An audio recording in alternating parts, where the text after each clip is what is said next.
E se não fosse esse cara que a gente vai conhecer agora, talvez a gente caísse nessa. Talvez a gente entrasse nessa onda de que realmente tudo é relativo.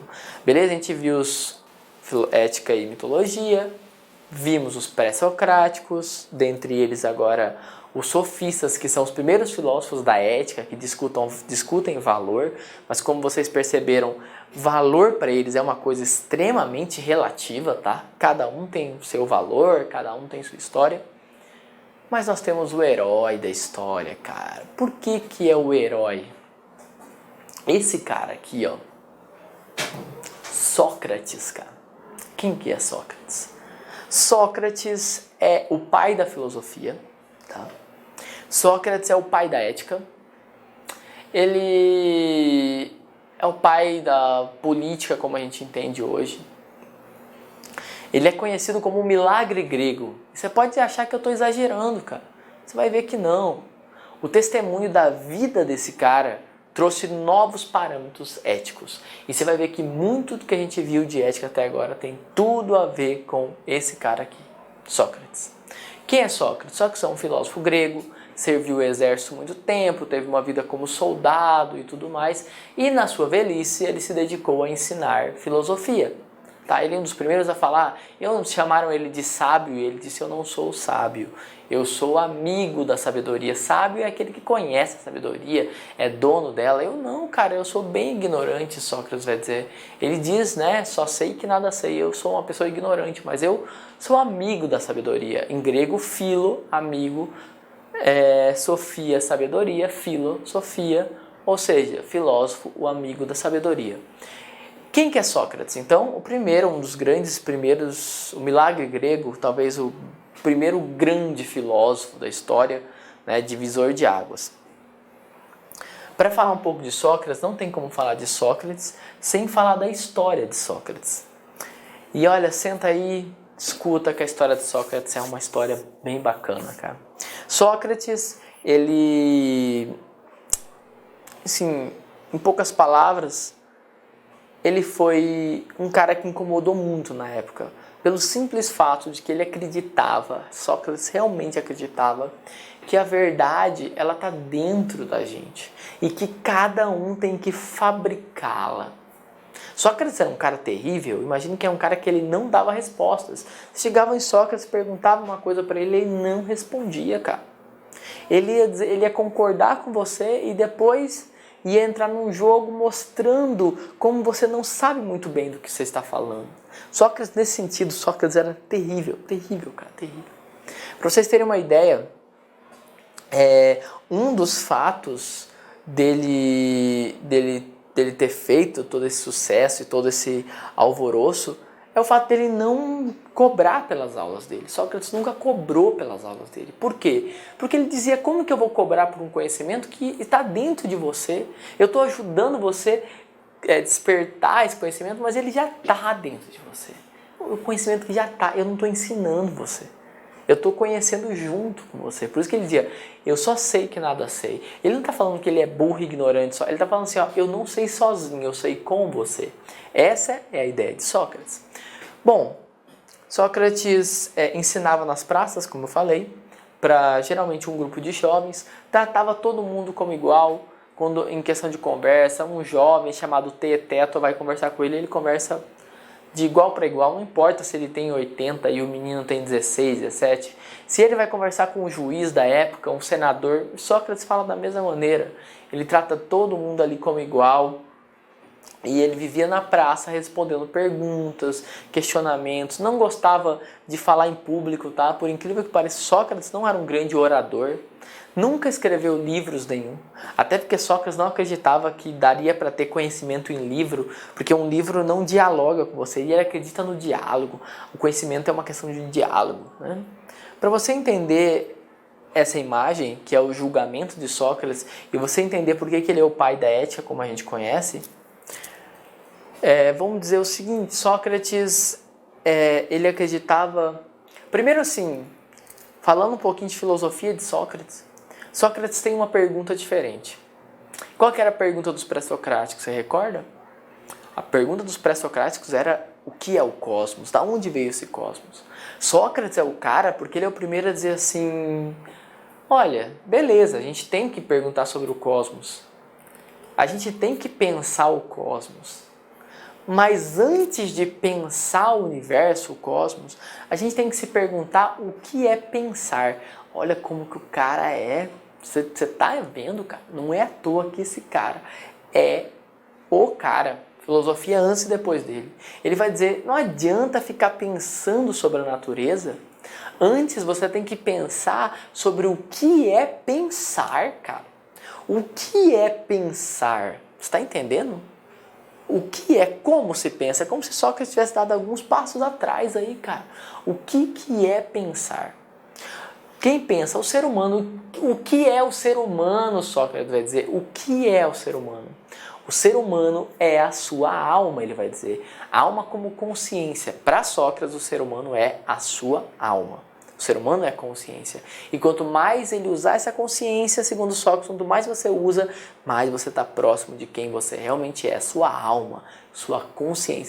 Personalidade. A pergunta para Sócrates é outra, tá? Não é mais o cosmos, mas é quem é o ser humano. E ele vai se perguntar, ele acredita que nós somos nossa consciência, e quanto mais a gente exercer nossa consciência, mais a gente vai ficar inteligente, mais a gente vai se aproximar da sabedoria. Isso quer dizer que a gente tem que questionar tudo, tá? Sistematicamente buscando uma explicação, buscando um porquê racional. Sócrates, então, um certo dia, e aí eu abro para você entender um pouquinho, né, como eu falei, essa imagem aqui. Na Grécia Antiga, tinha-se um templo chamado Templo de Delfos, onde as pessoas iam fazer perguntas. Cara, onde você pergunta as coisas? Hoje em dia a gente tem nossos oráculos, né? O lugar onde a gente faz nossas perguntas, tem as nossas respostas. Qual que é o nosso oráculo hoje? Hoje a gente diz, ó Google, né? O que me disseis sobre tal coisa? A gente tem o Google como oráculo. Naquela época, como que a gente fazia? Como que as pessoas faziam? Elas tinham os templos. No caso, o templo de Delfos, fica no alto de uma montanha, lindíssimo na Grécia. Até hoje nós temos a ruína desse templo.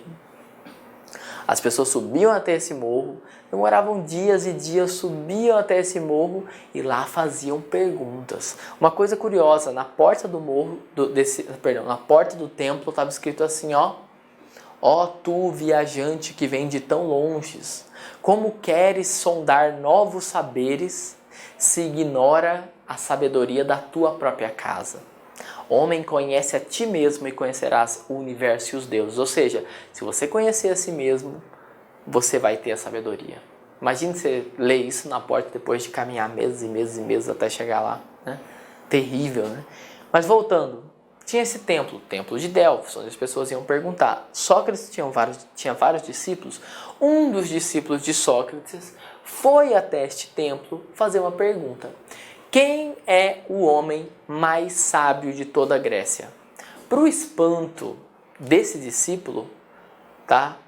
Quem era o homem mais sábio? Sócrates. Ele falou, nossa, Sócrates? Porque Sócrates na época não era bem visto. Sócrates era só um mendigo na rua lá, que fazia umas perguntas. Ninguém via ele muito bem. E aí o discípulo vai correndo para Sócrates e diz, Sócrates, olha, eu tenho aí uma novidade. Pô, você tá muito bem, hein? Perguntei lá, pro oráculo de Delfos e eles falaram que você é o cara mais sábio da Grécia. O Sócrates, com toda a sua humildade, vai dizer, não, cara, eu não sou o mais sábio de maneira nenhuma. Tá? Isso é um absurdo, me desculpa aí, mas eu não concordo. E ele fala, eu vou conversar com senadores, juízes, artesãos, arquitetos, que esses caras são muito mais inteligentes que eu pelas funções, por tudo que eles fazem.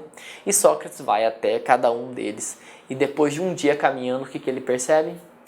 Ele diz assim, eu entendi o oráculo de Delfos. Não é que eu sou o cara mais sábio da Grécia, mas é que eu pelo menos sei que eu não sei. Sócrates, a partir do momento que ele fica dias e dias ali, conversando, um dia inteiro na verdade, né? Conversando com todas as autoridades, ele percebe que as autoridades da cidade não só não sabem, como não sabem que não sabem. Você está entendendo? Então, assim, as autoridades, na verdade, cara, elas seriam os piores dos ignorantes. Todo aquele que se acha sábio é o pior do ignorante, porque ele ignora que ignora. Ele não sabe que não sabe. Por isso que Sócrates diz, eu pelo menos sei, eu não sou grande coisa, mas eu pelo menos sei que eu não sei, eu pelo menos sei. E nem disso as autoridades sabem. Como você deve imaginar, Sócrates acabou criando alguns inimigos, né? Imagina, ele está desprezando todas as autoridades na época, e aí, além disso, ele ainda tinha uma postura muito questionadora para a época, Sócrates. Logo, o que vai acontecer? Sócrates vai ser condenado. Ele vai passar por um julgamento, tá? Ele, uma pessoa que não cobrava dinheiro, tinha mais boas das intenções, ensinava seus discípulos a pensar por si só, a seguir as regras da cidade e tudo, mas por ser muito questionador e por ter criado alguns inimigos, ele acaba sendo julgado. Quem que vai defender ele? Ele mesmo. E não é um bom negócio. Sócrates, ele pede para ele mesmo se defender, mas Sócrates é sincero demais para ser um bom advogado, tá? Então, assim, Sócrates vai ser julgado por 3 crimes, supostos crimes. Primeiro, por ter aliciado, corrompido a juventude, tá? Ele corrompeu a juventude com essas ideias dele, ó, você vê, desde essa época não se gosta muito de pessoas, o Estado parece que nunca gosta muito de pessoas que pensem muito, né? Primeira acusação, corromper a juventude. Segunda acusação de Sócrates, de ser ateu, tá? Porque Sócrates ele questionou muito a religião da época, a gente já vai entender. E ele vai ser julgado também por ser um ateu. Terceiro, ele vai ser julgado por desprezar as autoridades da época. Desprezar as autoridades da época. Como você já viu, ele vai dizer que todos, ele pelo menos sabe que não sabe, e as autoridades nem disso sabem.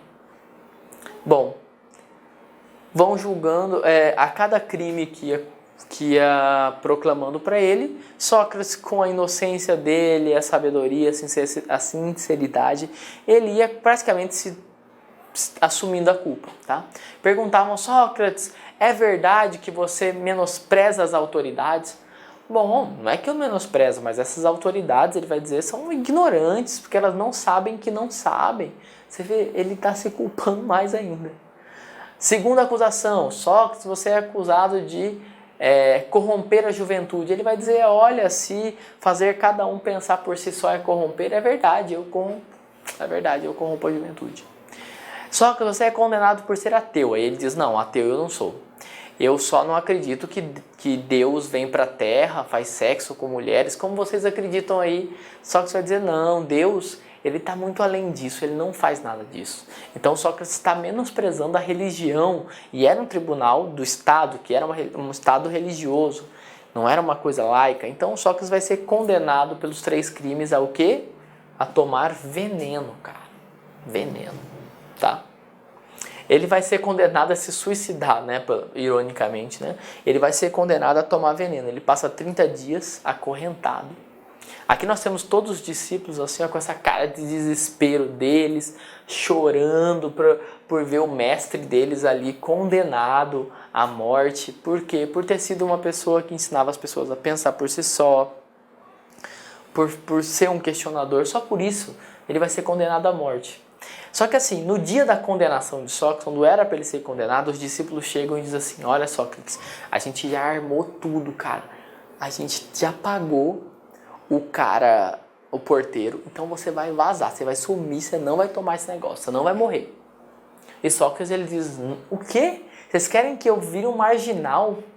Que eu desobedeça as regras, as normas? De maneira nenhuma, eu fui virtuoso, uma pessoa ética, né? Uma pessoa virtuosa a minha vida inteira, eu não vou virar um marginal agora.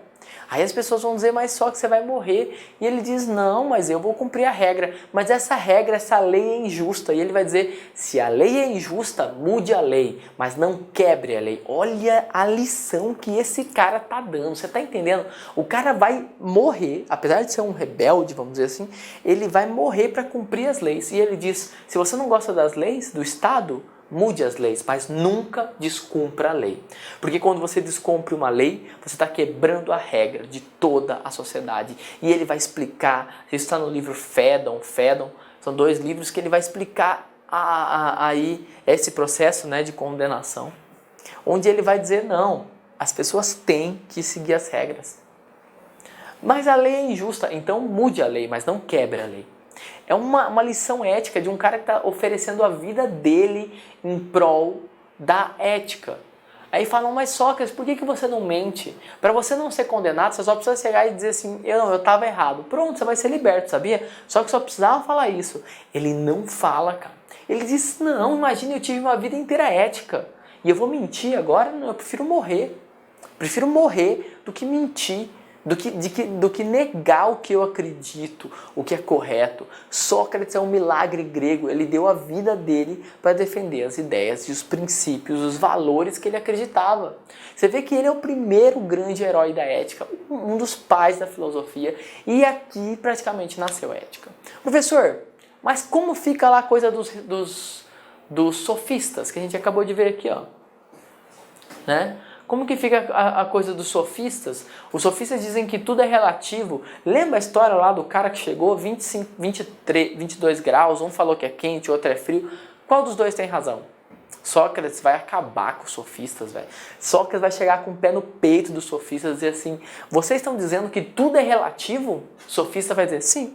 Você tem certeza que tudo é relativo? O sofista vai dizer sim. Tenho certeza absoluta. Então, peraí, então nem tudo é relativo. Se tudo é relativo, Sócrates vai dizer, se tudo é relativo, a sua verdade que diz que tudo é relativo, adivinha? Ela também é relativa. Acabou com os sofistas. Sócrates vai dizer assim, ó, imagina o seguinte, essa questão da temperatura simples, qual que é a verdade? A verdade não é que nem que tá quente nem que tá frio, a verdade é que tá 22 graus. Se você achar quente ou frio, é uma questão de juízo de gosto. Lembra lá, juízo de gosto? Juízo de princípio ético. É uma outra coisa, é juízo de valor, mas é de princípio de gosto, cara. Sócrates é o cara que está dizendo que não, isso não tem a ver com ética. A ética não é relativa, a verdade não é relativa. Você quer que eu prove para você? Olha, você pode acreditar que atrás de você tem um banquete de comida agora. Aí, ó. Você pode acreditar? Olha para trás. Não tem, cara. E se não tem, não tem. A verdade não é relativa, cara. A verdade não depende da sua opinião. Você tem que se esforçar para chegar até ela. Quem disse isso? Sócrates. Então Sócrates vai acabar com essa ideia de que os valores são relativos, a verdade é relativa. A verdade não é relativa, tá? E a gente tem que buscar a ética. Sócrates deu a vida dele para chegar a isso. Só para a gente terminar essa história bonita de Sócrates aqui. Antes de eu entrar na filosofia de ética mesmo, eu contei a história dele, que é uma história bonita para você conhecer um pouco desse filósofo. É muito bonito porque chegam para Sócrates e falam, Sócrates, você está aí, você vai morrer, você não tem medo da morte? E Sócrates ele diz assim, olha, o que é a morte? Pode ser 2 coisas, ele diz. Pode ser o fim, eu posso morrer e desaparecer, né? E aí ele diz, bom, isso não é bom, mas também não é ruim, porque eu não vou estar vivo para saber, eu vou morrer, eu vou desaparecer. Não é bom, mas também não é ruim, dor eu não vou sentir. Outra opção é que a morte seja uma passagem para outro modo de existência, céu, inferno, sei lá, seja uma passagem para... Se a morte é uma passagem para outra existência, vai ser muito legal, porque eu vou encontrar, ele diz, pessoas que já morreram, vai ser bom. Então eu não tenho medo da morte, não tenho medo da morte. Sócrates vai dizer que só tem medo da morte aquele que nunca viveu, tá? Porque aquele que viveu dele, fez o que ele queria fazer, sabe, não tem medo da morte, está preparado para a morte. Sócrates vai dizer que sábio é aquele que sabe morrer. Por quê? Porque uma criança, olha que bonito, uma criança quando ela nasce chorando e todo mundo em volta está rindo. E um sábio, quando ele morre, todo mundo em volta está chorando, é o contrário, mas ele está rindo. Tá? Porque ele tem orgulho do que ele fez da vida dele. Sócrates diz, olha, ele está conversando com os discípulos dele, ele pega a taça de cicuta, veneno na mão, e ele diz, é hora de partir, eu para a morte e vocês, meus discípulos, para a vida. Quem vai para a melhor sorte? Ele diz, isso é segredo, exceto para Deus. E ele toma a cicuta, o veneno, olha como se quem estivesse tomando um vinho. Ele não tem medo da morte. E ele morreu para não mentir. E ele morreu porque a gente tem que seguir as leis. Você está entendendo quem que é esse cara? esse cara que a história dele acabou trazendo o herói da ética, né? Em poucas palavras, falando agora da filosofia ética dele, em poucas palavras aí, tá? Sócrates, o racionalismo ético, ele acredita que todo homem é racional. Todo homem é racional. E a razão é a nossa alma, como eu falei para você. Então ele vai dizer que todos os nossos valores têm que ser baseados numa razão universal. Olha a ética nascendo aqui, tá? Numa razão universal e não em juízo de gosto. Não em a ética não tem que estar ligada ao que a pessoa gosta ou não de fazer. A ética é o princípio que busca a verdade, tá? A ética nasce do autoconhecimento e da autoeducação. Sócrates acredita que quanto mais a pessoa se educa, mais ética ela vai ser, tá? Então vamos lá. Sócrates vai dizer o seguinte: fundamentos para a ética dele. Qual é a essência do homem? A sua consciência, a sua racionalidade, a sua alma. O que diferencia o homem dos animais? A sua alma. Nós somos racionais.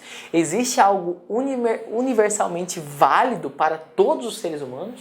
Existe, cara. Uma coisa válida para todos os seres humanos. Todos nós somos o quê? Racionais. É a mesma resposta, tá? Aonde encontramos conhecimento? Na consciência, racionalidade. Ele vai responder então, ó, é na razão humana que se fundamenta a ética. Olha a primeira chave ética e olha para isso e diz para mim se isso não é a base da ética até hoje. Se não é a base da ética. Sócrates vai dizer, não faça com os outros aquilo que te desagradaria se fosse feito contra você. Você está entendendo? Não faça com o outro aquilo que você não quer que faça com você. Sócrates é o cara que disse isso. E quando ele disse isso, ele acabou de criar a ética. Concorda comigo? Nada deve vir antes da justiça. É melhor sofrer uma injustiça do que cometê-la. É melhor sofrer uma... É isso que ele passou, né? Melhor sofrer uma injustiça do que cometer uma injustiça.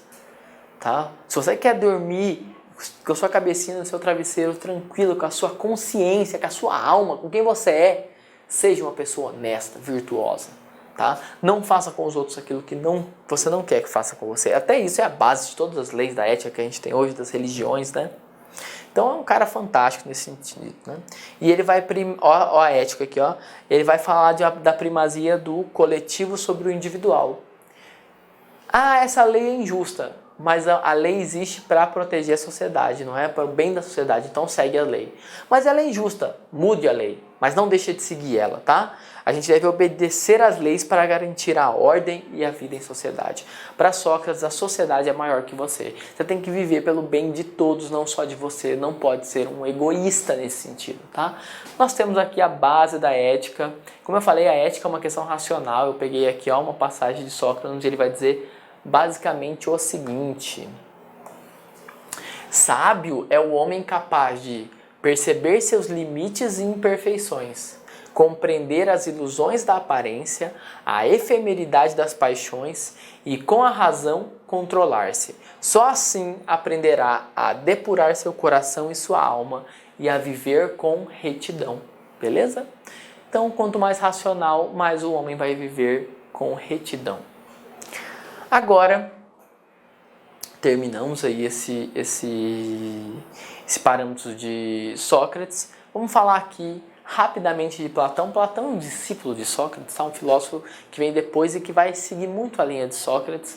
É muito famoso o mito da caverna de Platão, né? Onde ele vai, de alguma maneira, mostrar que a gente vive numa ilusão e que a gente tem que sair dessa ilusão. Através do quê? Conhecimento. Vamos dizer que Platão ele é um Sócrates exagerado. Como assim, professor? Sócrates acreditava que o conhecimento estava onde? Dentro do ser humano, está na nossa consciência, na racionalidade. Sócrates acreditava, a ética de Sócrates é a ética da consciência. É aquela ética que conta basicamente o seguinte: olha, toda vez que você fizer merda na sua vida, toda vez que você fizer uma merda, você sabe. Porque você tem a consciência, tem uma vozinha na sua cabeça que vai dizer pra você que você fez merda. Tem gente que não quer ouvir, Sócrates vai dizer, mas tem essa vozinha na cabeça, né? Essa vozinha na sua cabeça, cara, ela mostra pra você quando você fez merda e quando você não fez. Ou seja, a nossa consciência. Platão acredita que nós somos a nossa alma, só que para ele essa alma não é o corpo, é uma alma imortal e esse corpo é uma prisão, esse mundo é falso, o mundo verdadeiro, a nossa consciência que é verdadeira. É como se Sócrates fala, por que Platão é um Sócrates exagerado? É como se Sócrates falasse assim pra gente, olha, esse mundo aqui, eu não sei se é uma prisão, se é falso, né? Sócrates vai dizer, mas eu sei que a nossa consciência é que tem as respostas. E quanto mais a gente usa a nossa racionalidade por nós mesmos, mais a gente vai encontrar as respostas. Platão é o cara que vai dizer assim, as respostas estão dentro da gente mesmo, igual Sócrates falou. Na verdade está tudo dentro da gente. Platão vai dizer, está tudo. Esse mundo é falso. Todo conhecimento está dentro da nossa cabeça. Tá? No mundo das ideias. É aí que está o conhecimento. Esse mundo aqui é falso. Loucura, né? Mas Platão vai exagerar o argumento de Sócrates. E ele vai criar uma ética totalmente dual. Onde ele vai dizer basicamente o seguinte, o mal não existe por si só. É apenas um reflexo da imperfeição deste mundo aqui, ó. Esse mundo para Platão é uma caverna, é um mundo imperfeito. O mal, as coisas ruins, todas estão desse mundo, vêm desse mundo. Muito parecido com o pensamento cristão depois, né? Ele vai acreditar que a ética já está dentro de nós, assim como Sócrates. E ele vai acreditar que em primeiro lugar é o intelecto. Em segundo lugar, a vontade, o corpo, mas olha, Platão vai dizer assim, é só a sua mente, as ideias que podem ser intelectual. O seu corpo não, os instintos não, a emoção não, mas o intelecto pode ser, tá?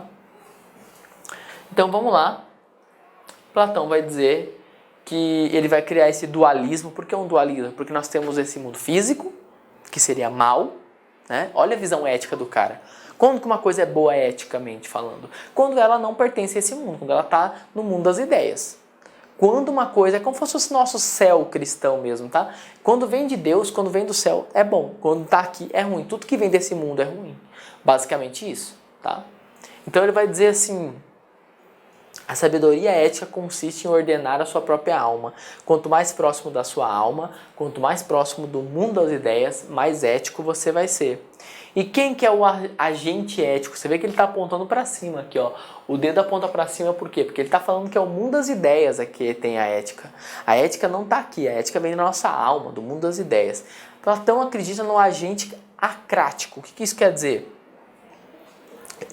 Para Platão, quando uma pessoa cede diante de uma paixão, quando uma pessoa, você sabe que traição é errado, adultério é errado, mas na hora lá o tesão bateu e você, cara, você caiu eticamente, porque em vez de usar a razão, você usou o instinto.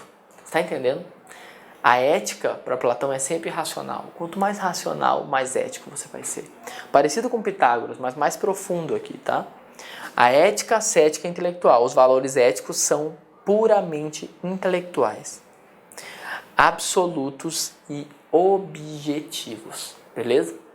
Para Platão, então, meu amigo, quanto mais próximo da sua intelectualidade, mais ético você vai ser.